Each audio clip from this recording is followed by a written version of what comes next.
Welcome into Somaliland.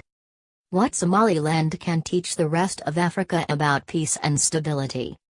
Somaliland is growing nation in Horn of Africa. Livestock sector is the backbone of the economy of Somaliland, contributing an estimated 60 to 65% of the national economy. The country has an estimated livestock population of 10 million goats, 5 million sheep, 5 million camels and 2.5 million cattle.